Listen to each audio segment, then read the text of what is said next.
you know, Snoop Dogg, Ricky Smiley, just what do they call him, Boosie Man or something.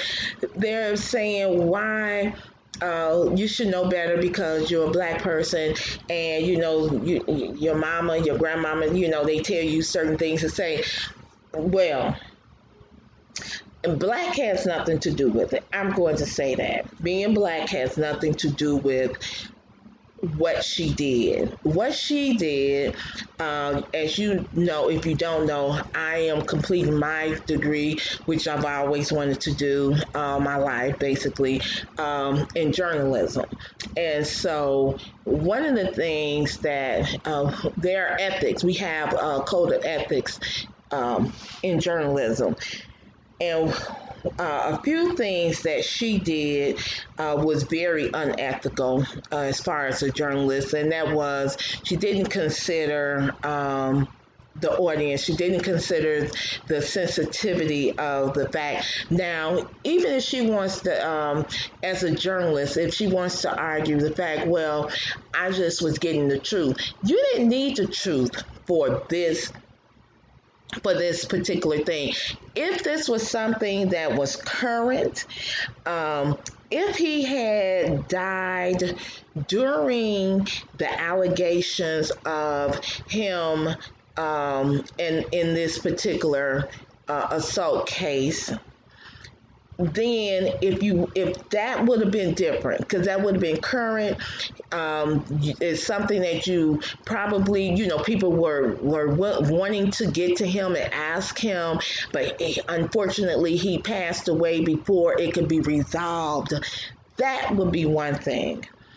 What she brought up, which was 16, 17 years ago, had nothing to do with the man that everyone was celebrating today, for the mere fact he was cleared 16, 17 years ago.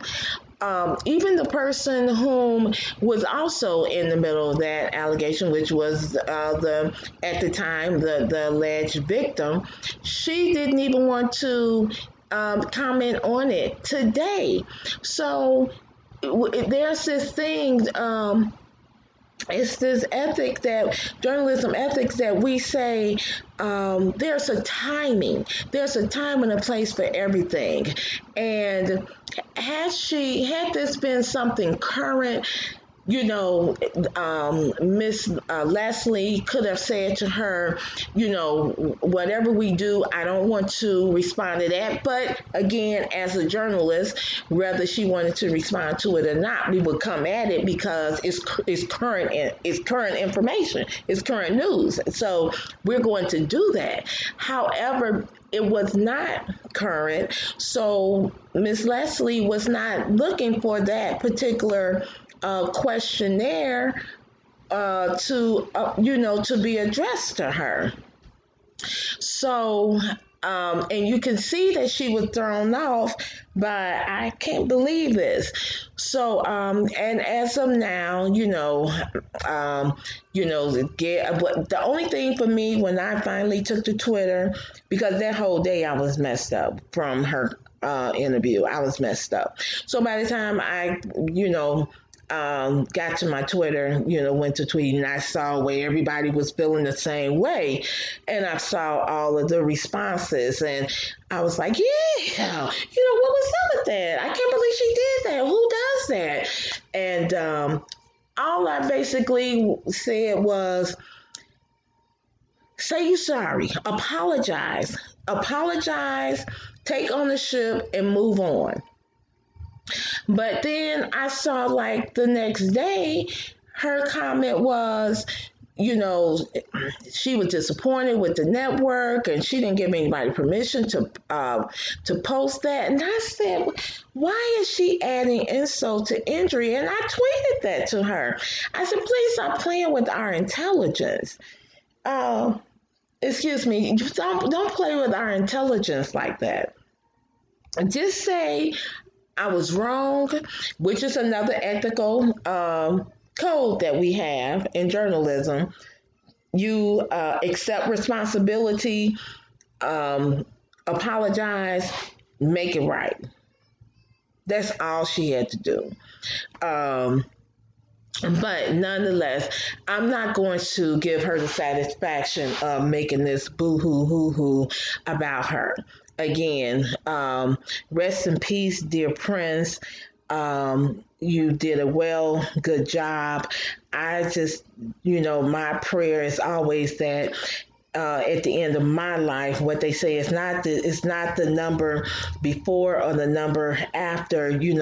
It's what is said about that in between time. And I really hope and pray that I could have such a legacy. It may not be great by name, but the people, the hearts, and the souls that I've touched, I hope I've done, as well. So, so moving on, moving on. What I would have done with my fam who abandoned me. Yes, they did. I wanted to go over a couple of things. As you know, this is Black History Month, and you better count it fast because it's short. So we had some things. There were some things that I wanted to look at. No, we're not talking about the impeachment. Why? Because they failed us. Yes, you can be a hot mess in this country and you get to live on. I mean, or, keep your job. But nonetheless, I saw this article in Black Enterprise, and the article is written by Alfred Edmond Jr. It was in the January magazine. What is we January subscription, whatever. And it's about Lizzo. I like Lizzo. I mean, I like Lizzo's confidence because I've always had that confidence, where, I was chubby as a little girl. And I'll never forget when I was a little girl, I went to my mother crying. And my mother said, "What is wrong with you?" And I said, "Well, they keep calling me names." And so she, my mother, she don't call her babies. She don't talk about her babies. My mother, she said, "Well, put her hand on her hip." She said, "What are they calling you?" I said, "They're calling me fat." And so my mother, she's leaned back on that hip bone. She's like, "Where you want that?" Yes, honey. That child called me fat to my face. She said, "Well, you are fat." She said, "But just like they see you, you see them." I looked at her, I'm like, I really don't like the way you going with it. but what my mother and my father both taught us, myself and my siblings, is that you have to like you before you think anybody else is going to like you. You have to like how you look, who you are. It doesn't matter. So if you don't like it, work on it, change it, do what you can. So I've always, by the grace of God, I will say I've always had a shapely. I'm plus size, but I've always been shapely. So I have had my moments when, I've been a roller coaster weight loss. Lately, it seems like the roller coaster is stuck. Okay. But nonetheless, I look in the mirror and I've been taught to have so much confidence in who I am. And if I'm not going to change it, then accept and like who I am. That sometimes I look in the mirror, most of the time, as you know, I look in the mirror and I'm like, "Girl, you're so dang bad." I do. I don't need, and people tell me, they're like, "Oh my gosh, you just have overwhelming confidence." Well, you need that because everybody needs it. I don't care what your size is. I don't care how you look, how your teeth, whatever. You need confidence because if you don't have it, you're crushed. Your confidence is what gets you going, keeps you moving. It helps you put a smile on somebody else's face, because if I cross your path and my face is frowned up, then that pulls your spirit down. So, you see me, I smile at you, now you feel good. I don't know if you feel good because you're looking at me saying, well, hell, if she can smile at, if she can be happy, why can't I? So, nonetheless, so Lizzo, she, has this thing where, she had to get over the fact that she was plus size, and, she likes her, she likes being full figure. And so I know that she was saying here in this article, she said, I am not a Lizzo fan. Oh, I mean, well, I might, I'm sorry, I apologize. I got the wrong point. But the person who was writing it was saying, I'm not a Lizzo fan. I might recognize one, maybe two, or her songs. However, her confidence and her body size and the fact that she's not ashamed is so contagious, because slender women are insecure. I mean, I have seen some of the baddest chicks. Yeah, other than myself, I have seen some of the baddest chicks with low self-esteem. And I think, like, wow, that's something that really you really have to fill your head with. So I know Lizzo caught a little trouble when she was at the game, and she turned around and she had the butt cut out and she was bouncing up and down. Well, no, she didn't have a little butt. She had a big butt with dimples. I said, well, and so, I knew other young ladies were like, oh, that was so disgraceful, and that was a mess, they showed me the video. I said, well, you go, girl. I'm sorry. I just like the fact that she cared enough about her. She didn't feel like, oh, I can't because my body looks like this. She said, shoot, there it is, bump, bump, bump, bump.